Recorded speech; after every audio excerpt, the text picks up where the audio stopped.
TGVAL, c'est une anagramme au mot végétal qui rappelle le lien avec le TGV qui a été créé dans les années 90 et qui a été compensé par la création de cette voie verte sur le territoire.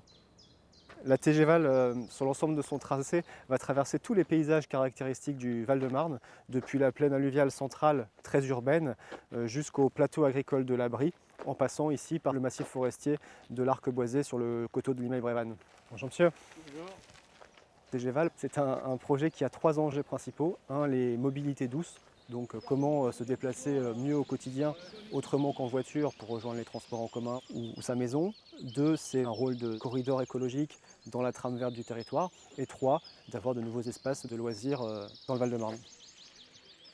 Alors là, on vient de quitter la ville. On est ici à 6 km de Créteil et on est déjà en plein cœur d'un massif forestier. On est dans le bois de Granville et c'est assez rare d'avoir encore des forêts de ce type-là à la limite de la ville.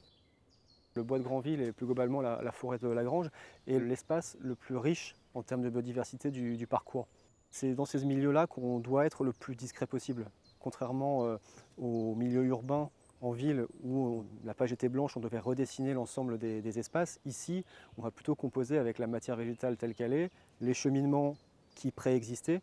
Le paysagiste va dessiner ses allées en s'appuyant sur les éléments végétaux les plus remarquables du site. Et tout ça dans le but de générer le moins de ruptures possible dans les milieux naturels.